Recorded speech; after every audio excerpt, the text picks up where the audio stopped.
Alright, welcome back. Of course, big shout out to YJ and of course man like Buju, you guys know him as Benson now, but I always call him Buju. I don't know why. Actually, same way NEPA, not PATM, so Buju is still with Buju to some of us. See where you carry and go now. Before we still scream up Nepal. Now even till now, we don't say. But imagine how weird it would be. Up PACN. It's not smooth. It's not sweet. It's not smooth. But up Nepal is just solid. It's yeah. smooth, so. But people don't scream up Nepal anymore. We shall say, is there lights? No, NEPA did not bring lights today. No, but the people still scream. When was the last time you heard up Nepal? Okay, I haven't heard this in a while. No. I haven't. Like, when you used to just be in your house, that maybe the siren doesn't go off, but you just know there's light, or maybe your bulb is switched off or something, and but you know that there's power, right? And the next thing you just hear, up Nepal, you just go check everything, all the switches and stuff. Yeah, I think it used to be, it used to be very cool. Growing up was actually very exciting. Fun. But of course, we're moving on to the next story of the day, and it's on DJ Jimmy Jatt, who has revealed that he recently underwent a kidney ailment. In a video posted on social media, the DJ informed his fans about his experience undergoing treatment and a transplant. His revelation took many of his fans by surprise, as they were not aware that the veteran DJ was going through such a health challenge. Speaking about his medical condition in a documentary shot at the health facility where he was treated, the veteran disc jockey added that he was impressed with the quality of treatment he received at the medical center. But let's take a look at his process.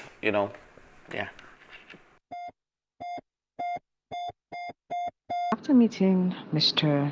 Jimmy Amu, aka DJ Jimmy Jatt, in our Lagos branch, we had a conversation, and he told me that he was recently diagnosed with chronic kidney disease and has started dialysis.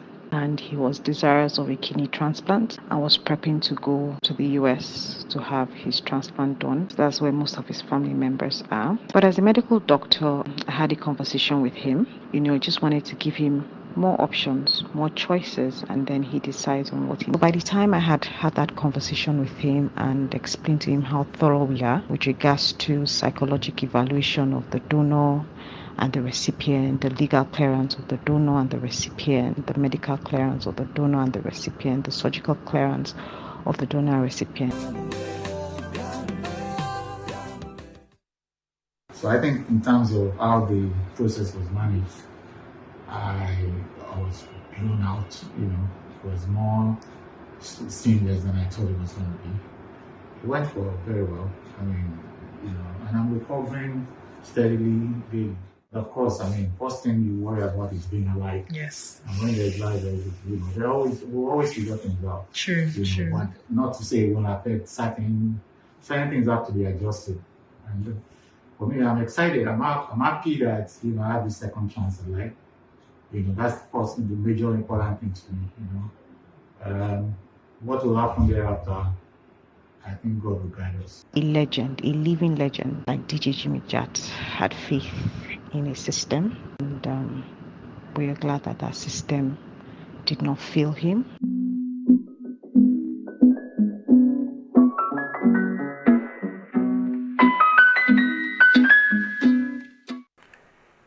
Man, thank God for DJ Jimmy Jatt's life. Of course, he actually got a second chance at life. And also, I want to give a shout out to, Nigeria as well. You find out that people travel for stuff like this, but, in his own case, he did everything in Nigeria. We can't give advert to the medical center that did it, but, we have places that are actually well equipped for stuff like this. So sometimes, but I just want to actually say what took me by surprise was the fact that we didn't hear about this. Yeah. Do you get me?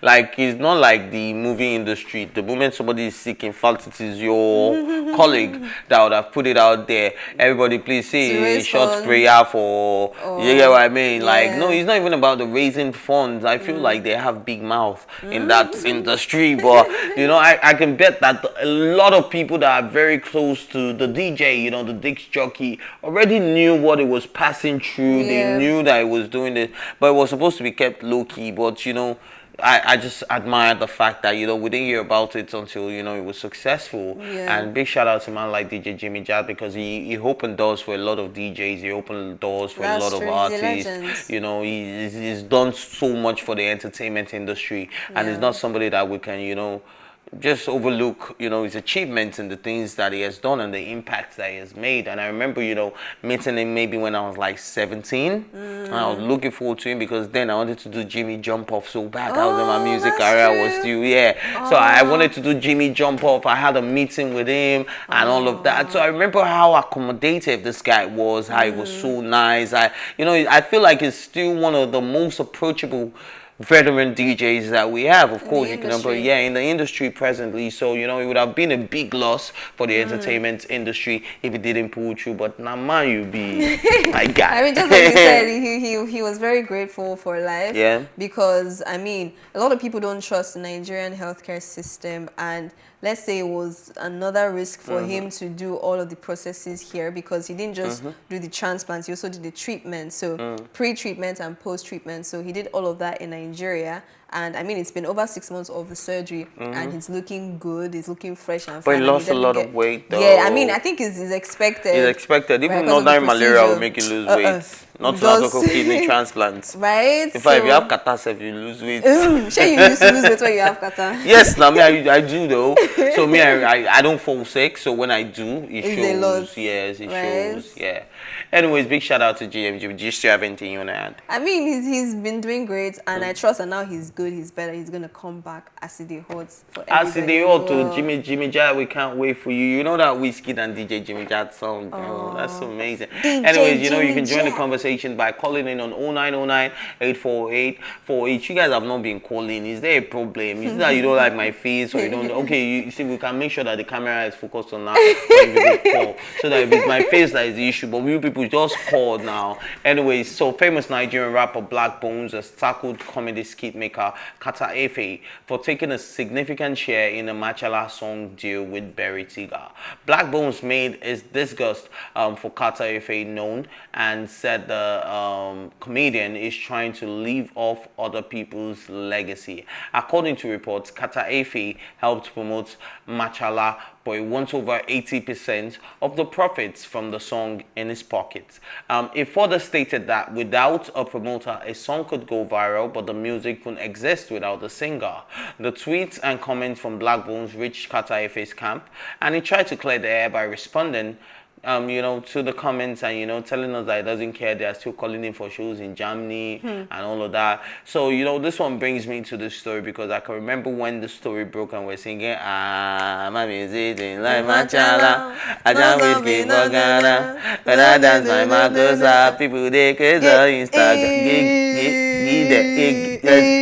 Yeah, that's a big tune. And we're even bashing whiskey. We're bashing whiskey, that whiskey not, come to show support, even though, Kata later came and said it made, a substantial amount, subliminally telling us that, whiskey gave him some money. He didn't say it like, now this is allegedly, because he didn't say it, but, he implied. Yeah, he hinted towards that as well. So, for me, I just feel like, on this story, I really don't want to talk so much about it, because Kata Efe is just doing wetin concern me. Yeah. Berry Tiga has given us receipts. Berry Tiga has come back to show us the day the song was made, and we just saw Kata screaming in the background, this part's mad, this one mad. You know how studio sessions are. Yeah. So we've seen that. So Berry Tiga has been more expressive and telling us, and it's not fair. If you ask me, if I want to look at it from that angle, but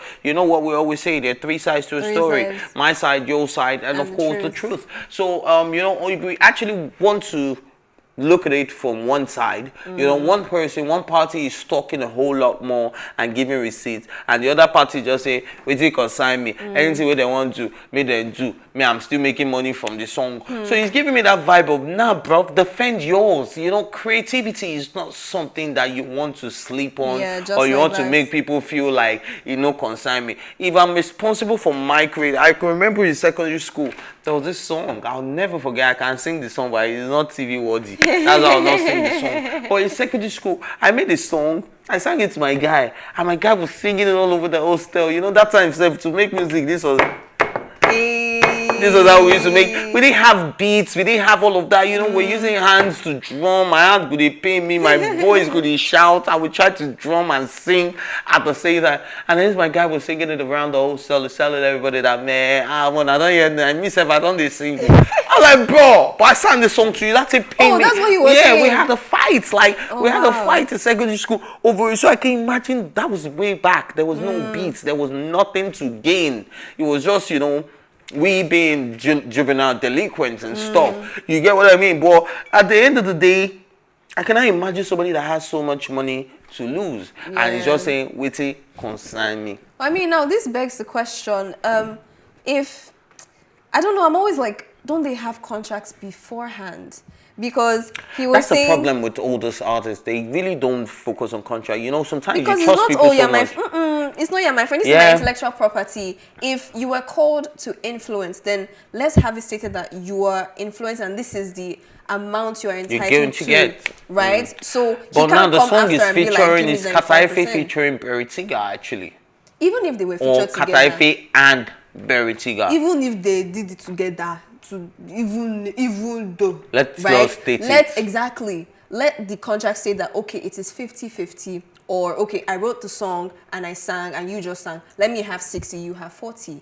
Do you understand? Or you are influencing and this. Let it be stated so that there will not be stories that touch. You know, I've always said it. I've always said it to people that relationships need to be defined. Friendship needs to be defined. Yeah. You know, an intimate relationship as well needs to be defined. Yeah. You know, a job relationship needs to be defined. Let's know exactly what it is from the onset. So I'm that guy that I don't know how to lie to a lady and tell you that you are the apple of my eyes, you are the sugar of my tea. When I know that, no, when I know that I have ulterior motive, this is what I'm going for. So I'm that guy that is so verbal and so raw and so outspoken that I'll tell you that, look, this is exactly what I want. Are you down? And you'll be like, no. And sometimes I get yes. Do you get? So, but at least I have defined the relationship. So I didn't come to you lying to you like I wanted to make you my wife. I already told you my intentions from the get-go. Do you understand? And it was a choice for you to make. So, you know, that way it makes my life and your life easier. Because now you're not asking me, tell me what are we? You're not asking me what are we? Do you get what I mean? Oh yeah, what are we doing? What exactly does this relationship mean? No, but I told you what I wanted from the get-go.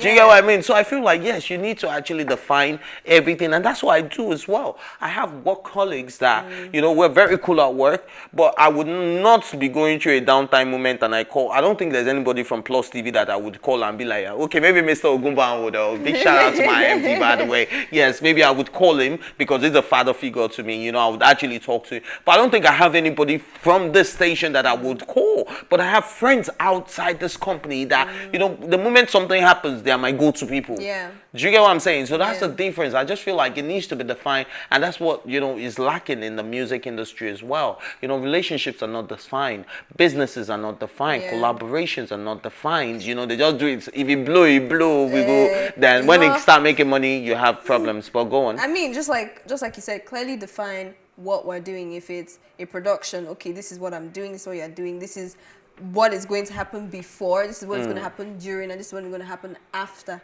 So we'll be avoiding all these, oh, you did me like this, you did me dirty, you did not keep to your word. If the person doesn't keep to their word, then you have a contract to use against the person. Another thing I feel fight your cause is that a lot of them don't actually believe in their talents until we buy. Oh, to like see what happens after. Yeah, so theirs is like, let's just do it and maybe we just run and let's see if it blow. Then it now happens that, man, that song that you were not so sure about, or you didn't think would blow as much is now what is putting food on your tables. You now want to start saying, let me get the food. But you were not even sure about your own talent to start with, because if you were, you would have put things in place. You'd have said, oh man, this is a big song, this is a big tune, I bet it's going to blow, and this is yours commission, this is what you're getting, this is what I'm getting. Yeah, true. That's true. Probably they didn't think it would blow as much. Another thing, so if you're creative, you need to be confident in whatever you're creating. You know, I'm that guy that if you I have some silly ideas sometimes that even me, I'll be like, what were you thinking? But I could have pitched it to like 3 people. Do you get what I mean? Because with full confidence, and I'll pitch it to you. Do you get me? So yes, and then it would always, you know, you put in your own beats, I put my own pieces, Yeah. and then it makes a whole lot of sense at the end. So anyways, let's move on to the next story, and this one is on John Legend's wife, Chrissy. Teigen. Thank you. All right, so she found that out this morning. So, you know, everybody calls her Teigen, Yeah. Teigen, and all that. But she's Chrissy Teigen, and she's revealed that her third child died in a life-saving abortion and not a miscarriage. She said 2 years ago, when I was pregnant with Jack, John and my third child and I had to make a lot of difficult and heartbreaking decisions. It became very clear around halfway through that he would not survive, and that I wouldn't either without any medical intervention. Let's just call it what it was. It was an abortion. An abortion to save my life for a baby that had absolutely no chance. And to be honest, I never ever put that together until actually a few months ago. The mother of two said it took her over a year to understand that she actually had an abortion and not a miscarriage.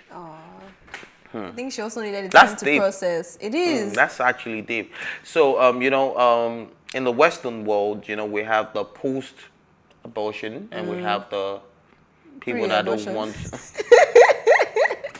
And we have the people that wanted. So there are laws, you know, there are post-abortion laws, and you know, there's nothing like pre-abortion law. And just that there are people that just okay. So maybe I think what we should use is anti or anti-abortion. Do you understand? And there are people that, you know, want you to be able to have an abortion, like it's a woman's body, it's a decision, and I'm in that school of thought as well. Pro-life and pro-choice. Yeah, pro-life and pro-choice. Yeah, so I'm in that school of thought as well, where I have said that I feel like it's a woman's business.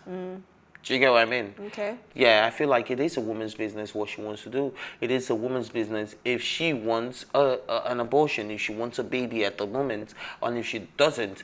But we know that if we're being spiritual about it, it isn't. But we've seen where, okay, I don't know if I can say this on television, but we've seen where people's lives have changed from the moment they had a child they didn't want at the time.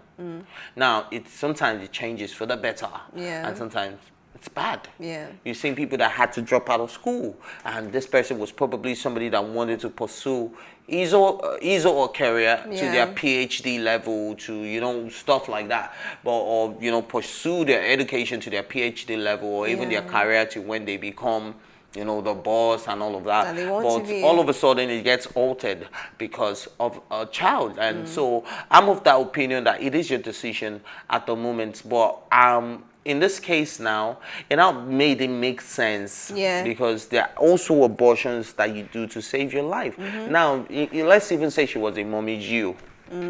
Right? Yeah. And this happened. What would the world say? People would always say what they want to say. Is your life your career sometimes? People, to be honest, people would always say what they want to say. And in this situation, this was her life at stake for, like she said, a child that already had little or no chance at surviving. So, I mean, they would always say this in medical line that they go for life first. And the life that seemed more important to save at that time was the mother's, right? Which was Chrissy Teigen's life, right? I like the way you said it now. So, I mean, it was a difficult decision for them to make, to actually realize that, okay, this is what has to be done. And just like she said, it took her a while to process. Are you post-abortion? Are you anti-abortion? I'm like, keep the child if you can. If you can't, you can always put the child up for adoption, right? But if it's a life or death situation, then please save your life. By all means, of course. Save your life. Anyways, yes, this is where we draw the curtain today. But thanks for watching. As always, join the conversation on social media using the hashtag TEATIME. And of course, you can watch all our previous episodes, including this very one, and all our exclusive contents by subscribing to our YouTube channel at PlusTvAfrica Lifestyle. You can also watch TEATIME on Alta TV and, of course, in London on Ben Television and Star Times Channel 308. A big thank you goes out to OS, you know, for always keeping it real with me. A big thank you goes out to, you know, the entire production team as well for, you know, making this episode an amazing one. And of course, my name is Ifeoluwa Oshike. Let go.